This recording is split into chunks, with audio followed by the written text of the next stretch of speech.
Alright, so as I mentioned before, this month we're doing 2 sips and stitches.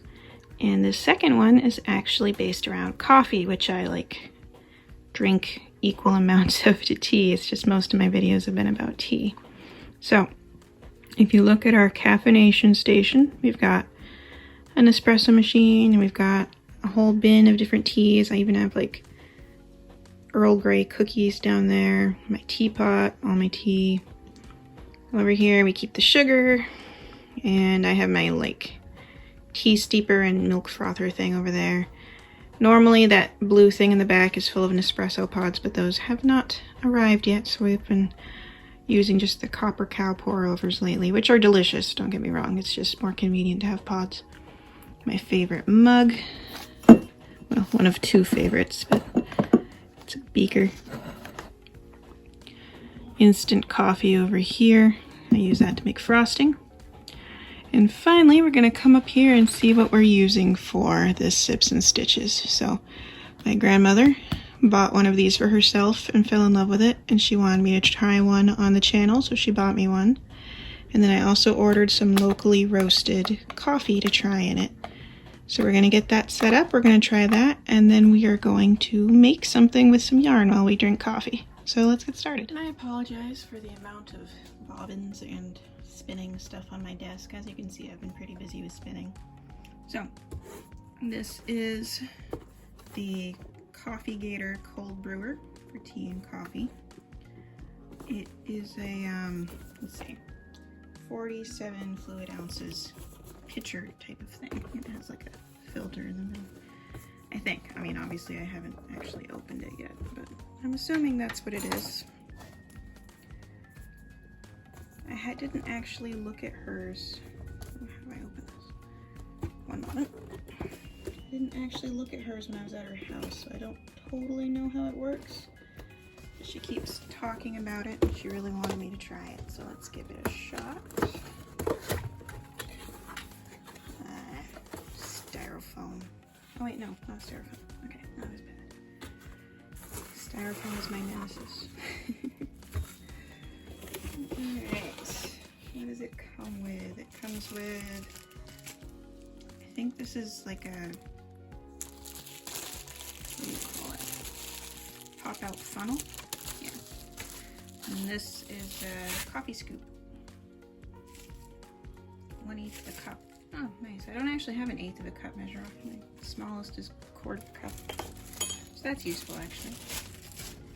And this thing, yeah, it's a funnel. Alright.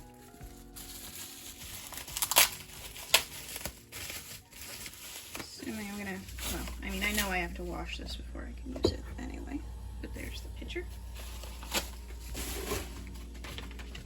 And this says 75 grams of medium ground coffee and 1100 milliliters of water.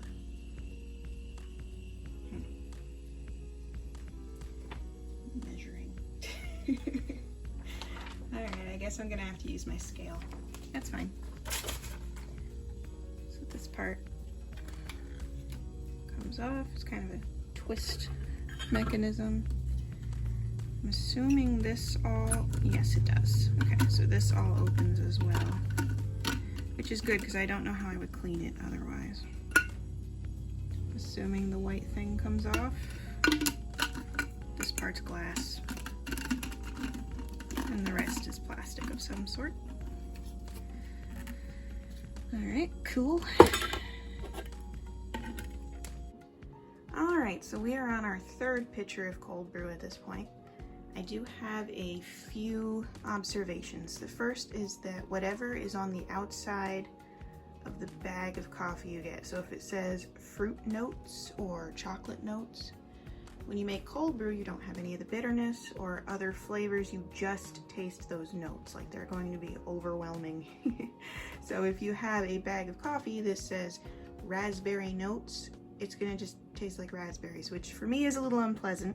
For you, that might be a good thing. The last pitcher of cold brew we made was a vanilla hazelnut. That one was amazing. This one is the Carpe Diem Thunderbolt, which is a family favorite. We all really like that flavor. So for me, I also found that even though in my hot coffee I use half and half, for cold brew I prefer milk. It just ends up with a better flavor. And for sweetener, this is always true of cold coffee for me, but I prefer maple syrup because then it mixes in better and I don't end up with little granules at the bottom of my cup. So I have both of those things back there. And I mean, I'm in Maine, so local maple syrup isn't that hard to find. Although I do prefer Vermont maple syrup. I'm honestly not sure why. They taste different. I can't really explain that. All right, so I'm just gonna get my coffee for the day set up, but I just wanted to give a quick update on how this is going. All right, so now that the coffee's settled, I want to take some time to talk about Tunisian crochet, or more specifically Tunisian crochet and hand spun yarn, which is something I don't really see mentioned very often. I see people talk about crocheting with their hand spun yarn, knitting with their hand spun yarn, weaving, but I very rarely see anything about Tunisian crochet. So I made a very large swatch. This isn't even a quarter of it, it's a huge swatch of some test skeins of different types of hand spun yarn. I did different materials, different drafting types, just to give you a rough understanding of how textured yarns behave in Tunisian crochet stitches. And I also did use a little bit of Noro as well, so I can show you that. But as you can see, here's the simple stitch. This was a very lumpy Angora yarn, and then it goes into the Tunisian knit stitch, more Tunisian simple stitch, but with a really textured yarn, and you can see all the lumpy bumpiness of it. This one actually came out really cool. I'm gonna have to spin more of that. This one's the single ply Noro Silk Garden, and then we keep going and we have a large swatch of Tunisian knit stitch with a very textured yarn. So you can see how well the stitches take a textured yarn.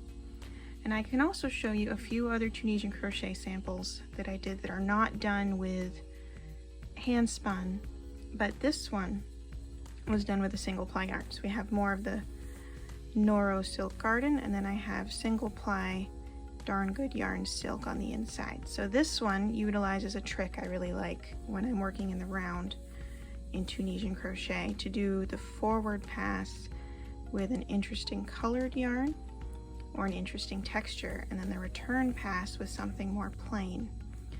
So the return pass gives all the stability to the stitches, while the forward pass gives all of the interesting look and texture. Now with hand spun yarn, this would actually be a really good trick, because you could use a super textured hand spun yarn for the forward pass and a plain or even commercially spun yarn for the return.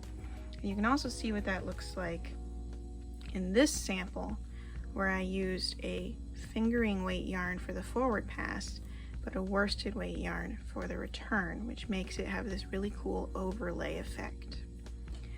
So the actual hat I'm going to be making for this project is very boring in comparison. It's just some very rustic hand spun yarn. But I thought it would be nice to just show you how those stitches look before I get started on that. So for the hat, I'm going to be working in Tunisian moss stitch, and I'm going to be using some hand spun Shetland and Jacob yarn. So let's get started.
Alright, the hat is done and blocked, and I will say that you're going to want to make it bigger than you thought you would need to, because the Tunisian moss stitch is not stretchy at all.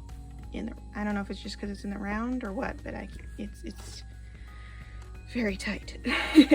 So what I usually do when I'm making Tunisian crochet hats is I use standard normal crochet increases until I get to the end of my increases, and then switch to Tunisian crochet for the body of the hat, and then do normal crochet ribbing at the bottom. So for this one, the forward pass was using the white Jacob, and the return pass was using the gray Shetland. Now we are going to come back to this Shetland in the future because this is a fleece I process myself, and I'm going to be processing another fleece from this particular farm in the future. And actually I have another Jacob fleece on hand that's already washed, and I just have to spin it, and it's from the same farm as well as this Jacob. So you are going to see more of these.